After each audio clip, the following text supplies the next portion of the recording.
Aloha friends, it's Tutu at the Aloha Food Forest, and today is July 14th, and I wanted to show you this wonderful plant that my dear friend Lois Walag from the Alta Vista Botanical Gardens volunteers group gave the seeds for these to some of us there, and they are delightful.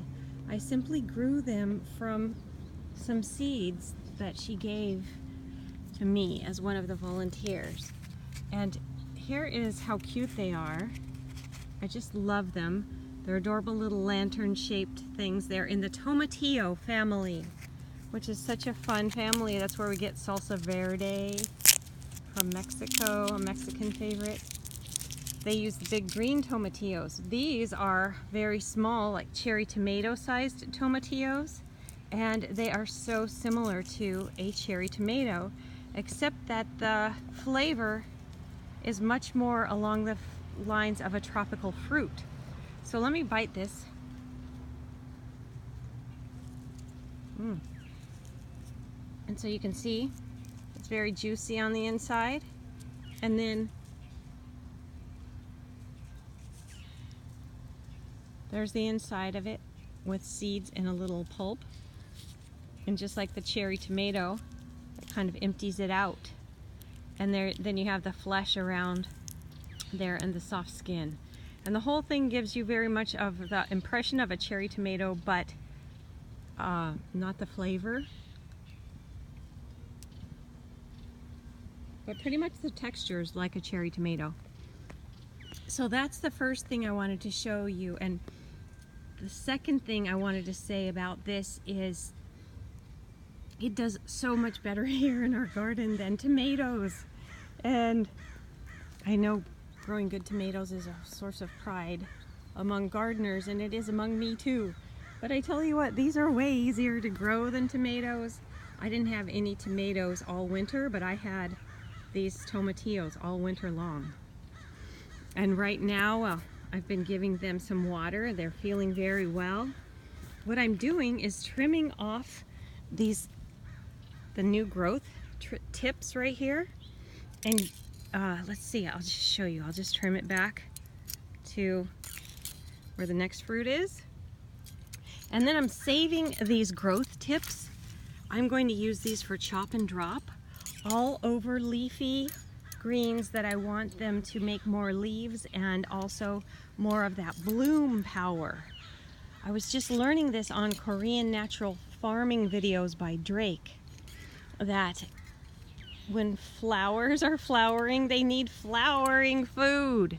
So I was thinking this thing I call it, this beautiful plant has so much flower power and fruit power going on right now, that its very leaves and hormones will be wonderful, I think, for chop and drop on plants that I want them to start blooming. So that's what I'm doing. And at the same time, it's nice because this one is so big anyway, it's almost overpowering its neighbors. So, and then when I'm finished chopping it, it'll look even more tidy and fun in here. So it's like a triple win-win-win. Tidy, we have fertilizer, and now I can even see the fruit.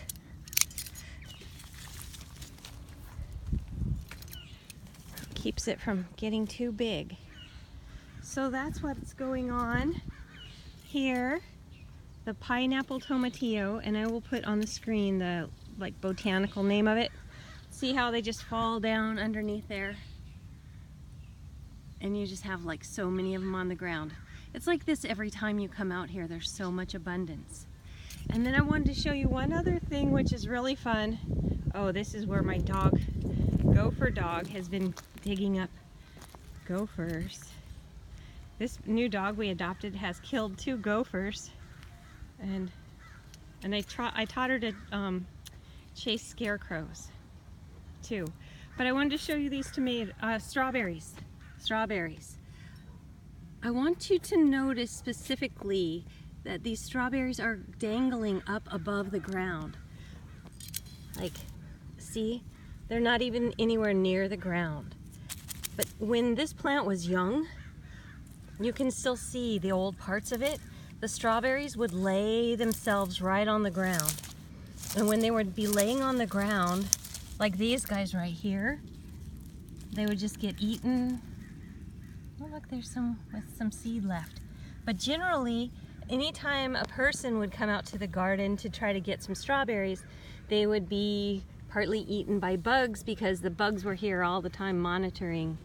But now at the end of the season, now we're in July, the strawberries are propping themselves up on tall stems. And they're really quite cute. So this year, we have had strawberries for months and months and months. But I think right now is the most fun time of all because they're so cute how they're hanging up off the ground. I love that. So anyway, that's a good news about your strawberries. If you keep growing them, you're going to see that happen. So, anyway, got a little corn. Let's see what else is there. That little garden, that was once just, that was our drainage ditch. And we have a little canal running in front of that little berm. And that used to have nothing growing there, but since we put that little drainage ditch in there for the rainy days, then this became a beautiful little garden space. So now I'm really interested in, you know, that kind of land sculpting again, because like in front of it, it's a lowered garden bed. Inside of the swale, it's a lowered garden bed that tends to stay more moist. And on top of the berm behind it, the soil is very thick and tends to dry out a little faster because it's a lot more exposed on two sides than just flat soil. But having that little variation in the terrain gave us an interesting place to plant. We had soft dirt on the berm, which was nice, and we mostly just planted on the berm in the beginning. We put potatoes in there, and there are still potatoes. You can see zucchini. Oh, the pigeon peas have done very well in there. And there's lots of little things in there too. Carrots and peanuts. And oh, I see some Swiss chard. And lemongrass in the background there. So that was a fun way of like mixing up just the plain old flat land. Because I can show you right here. This is how the plain old flat land looks. So if you dig a little swale and berm, it breaks things up and makes a neat place to grow. Oh, this is another example. This one actually was a little pond that we needed to build during the winter time in order to store our water. Because we had so much, water was filling this up, water was running down that channel, filling up this pond, and of course we want to save it all in the water table, in the land. Keep it in your own land. That's the most economical way to do it. So this is this turned into a really fun place. I know it looks like a mess right now because these huge beets have all gone to seed, and they're so heavy they can't even hold themselves up anymore. We'll be having thousands of beet seeds there. And here's a new crop of corn. And so, yeah, here's the food forest in general. It's an apple tree. This is the wild lettuce. This stuff is an amazing analgesic. Look how tall it is. Like 7 feet tall, maybe. And then apple tree. And another apple tree here.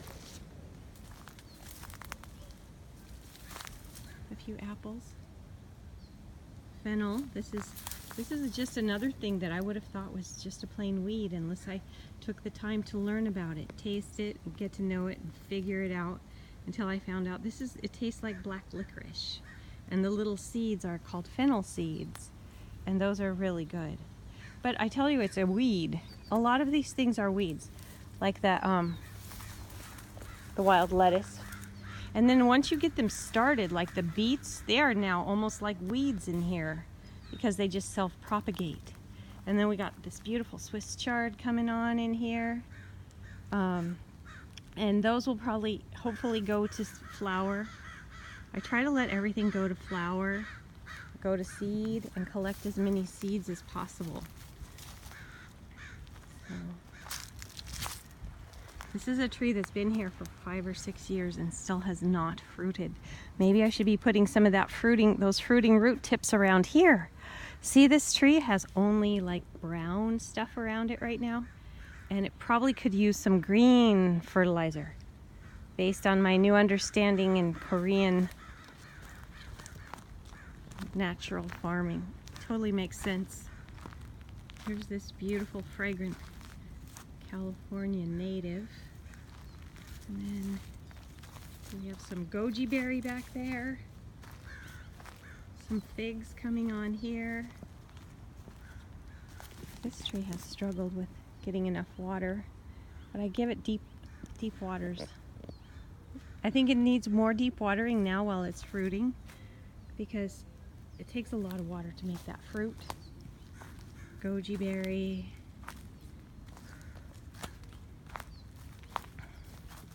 And here's another fig.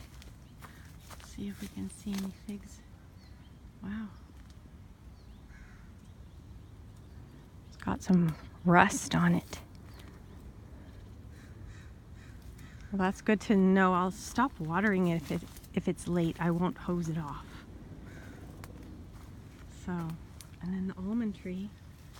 I should check and see what its problem is. It looks dry. Let's see.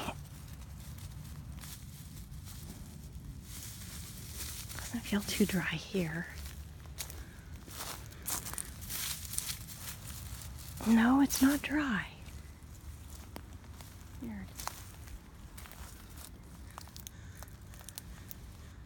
It's got some kind of rust on it too. Interesting. It has been a great tree for the since we got it. It grew really fast and put out almonds a lot. Here's another almond. Oh, look, there's a snail on it. Yeah, so maybe these are dry. It feels dry, but then the soil's moist. I'll have to keep figuring this out. Here's another pretty fennel. Oh, I can hear a bee.